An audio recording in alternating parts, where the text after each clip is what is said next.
Hi, I'm Chef Owen Tilley, and I'd like to welcome you to Ask the Chef. This week's question comes from Stacy, one of our Facebook fans. And Stacy asked a simple question: how do you shuck oysters? Well, the answer couldn't be easier.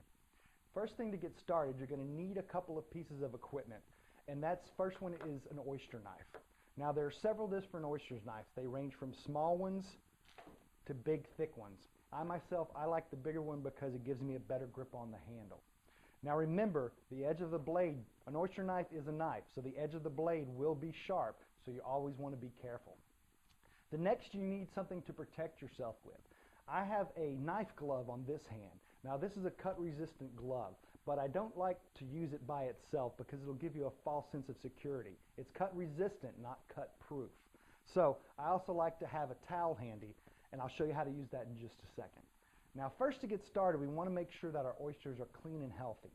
And what I like to do is, under running water, take a kitchen scrubby and scrub all the debris off the outside of the oyster. And this just ensures that it's not going to get inside the oyster once that you cut it. Now, also you're going to want to make sure they're healthy, like I said. And the way to do that is to tap it. If you tap on an oyster and it sounds hollow, it's dead, throw it out. Now if your oyster is open, because they're living animals, they're going to breathe. If they're open, tap on the shell again and it should close immediately. If it doesn't close immediately, it's also dead. You're going to want to throw it out also. So let's get started shucking the oyster.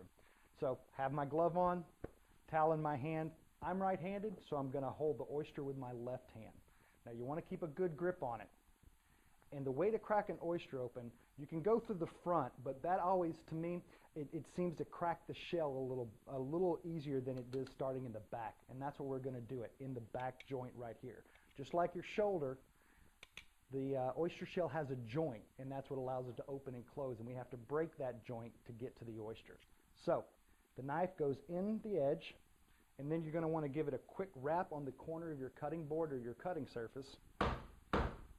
And you'll feel the oyster give way. Now what I want to do is give it a twist, and that's going to pop open the shell. Oh, there it goes.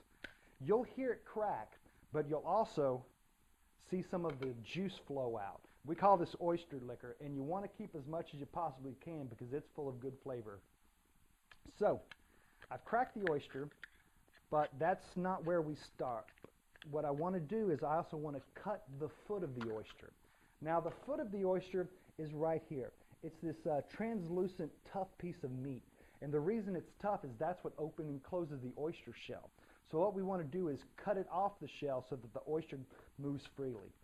So remove that. And then the way to do it is to take the knife and slide it under the shell against the top of the oyster and make that cut.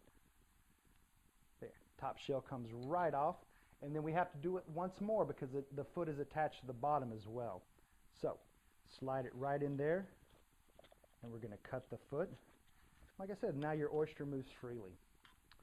So for presentation, the best way to show oysters is on crushed ice, because you can take the oyster, nestle it down in there, and that's going to hold it safe and secure and retain that oyster liquor that I was talking about earlier.